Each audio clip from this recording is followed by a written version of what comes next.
Bienvenue pour cette nouvelle leçon de problème CM1, CM2. Nous sommes dans les problèmes de proportionnalité et on va faire dans la proportionnalité pure et dure. C'est parti. Cette leçon porte sur des problèmes de proportionnalité définition.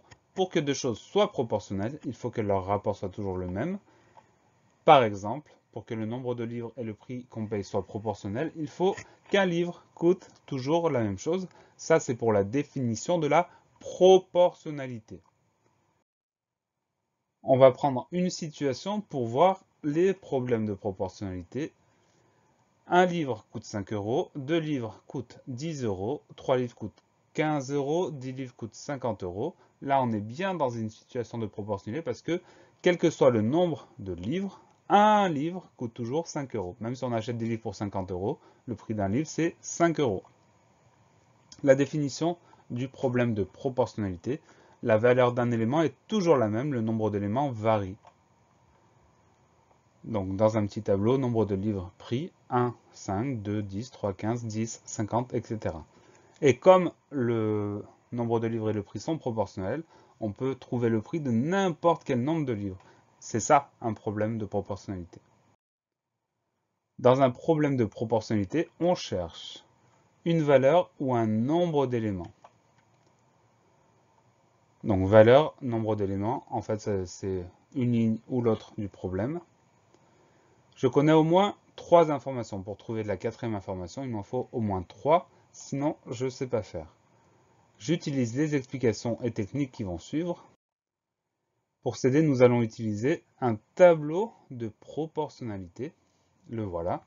Et ce tableau, il fonctionne de plusieurs manières différentes. On peut utiliser plusieurs techniques. Et c'est exactement le propos de cette leçon. On voit tout ça en détail. Il y a différentes façons de trouver des réponses avec le tableau de proportionnalité. On peut chercher le rapport entre la première ligne et la deuxième. Ça veut dire comment je passe d'une ligne à l'autre. Ici, c'est comme si on cherchait le prix d'un t-shirt. Dans le tableau, on a le nombre de t-shirts, le prix. Donc, si je veux passer d'une ligne à l'autre, je vais chercher combien coûte un t-shirt. Donc, en sachant que 2 t-shirts, c'est 16 euros, un t-shirt va coûter 8 euros. C'est logique. 2 t-shirts, 16 euros, un seul t-shirt, 8 euros. Ça veut dire que maintenant, je sais que pour chaque nombre de t-shirts, je multiplie par 8 pour trouver le prix. Donc je connais le rapport entre le nombre de t-shirts et le prix, c'est 8. Pour le prix de 4 t-shirts, 4 fois 8, 32 euros. Pour le prix de 5 t-shirts, 5 fois 8, 40 euros. Comme je connais ce rapport-là, je passe facilement de la première ligne à la deuxième. Voyons une autre façon d'utiliser le tableau. Je vous ai dit, il y a plusieurs façons. On a une autre situation, nombre de tomates, masse. Donc 4 tomates, c'est 600 grammes. On va chercher la masse de 2 tomates, de 6 tomates. On peut chercher comment passer d'une colonne à l'autre cette fois-ci. Donc je connais la masse. Là, je cherche la masse de 2 tomates, on est bien d'accord. Je connais la masse de 4 tomates. J'ai que 2 tomates. 2, c'est la moitié de 4. Donc pour aller de 4 tomates à 2 tomates, je divise par 2. Hop. Donc pour passer de 4 tomates à 2 tomates, je divise par 2. Donc la masse aussi, elle va être divisée par 2, c'est logique.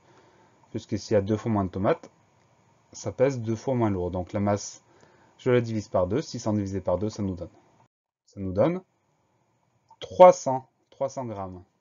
Donc j'ai trouvé cette information parce que je sais que pour passer de 4 tomates à 2 tomates, je divise par 2. Donc la masse est également divisée par 2. 600 divisé par 2, 300. Maintenant, je vais chercher la masse de 6 tomates. Pour passer de 2 tomates à 6 tomates, on doit multiplier par 3. Si j'ai 6 tomates, j'en ai 3 fois plus que si j'en ai 2. Donc 2 fois 3, ça fait 6. Ça veut dire que la masse, elle aussi, va être multipliée par 3. La masse de 2 tomates, on va la multiplier par 3. Et ça nous donnera la masse de 6 tomates. 300 fois 3, 900. Donc 900 grammes pour les 6 tomates. Allez, troisième façon d'utiliser le tableau de proportionnalité. Autre situation, nombre de seaux, quantité d'eau en litres. Bon, 3 seaux contiennent 18 litres, 2 seaux contiennent 12 litres. Je cherche la contenance de 5 seaux. on peut utiliser des résultats qu'on connaît déjà. C'est la troisième façon d'utiliser ce tableau de proportionnalité. Là, je cherche 5 seaux. Je sais que 3 seaux contiennent 18 litres et que 2 seaux en contiennent 12. Si j'ajoute mes 3 seaux et mes 2 seaux, ça me donne bien les 5 seaux que je cherche. Donc 3 plus 2, ça fait 5. Si je fais ça, je fais la même chose pour les contenances. Je vais ajouter les deux contenances que je connais, 18 plus 12, et ça me donne la contenance des 5 seaux. La contenance est donc de 30 litres. 18 plus 12 égale 30. En résumé, un problème de proportionnalité est un problème dans lequel la valeur d'un élément est toujours la même, le nombre d'éléments varie. Pour s'aider, on utilise un tableau de proportionnalité. Pour passer d'une ligne à l'autre, on multiplie ou on divise toujours par le même nombre. Ça, c'est la première technique. Donc, pour descendre, x 5, pour remonter, divisé par 5. Deuxième technique, on peut passer d'une colonne à l'autre en multipliant ou en divisant par le même nombre. Donc, si j'ai trouvé comment passer d'une colonne à l'autre, je fais la même chose en dessous. Et enfin, on peut additionner deux colonnes entre elles. 10 plus 6, ça fait 16. Donc 50 plus 30, ça fait 80. Il est parfois nécessaire de faire plusieurs de ces transformations pour trouver la réponse à une question. Donc, on analyse bien la situation. Parfois, il y a plusieurs calculs à faire pour résoudre un problème de proportionnalité. La leçon est finie. Pensez à réviser, pensez à vous entraîner et à bientôt sur la classe plus.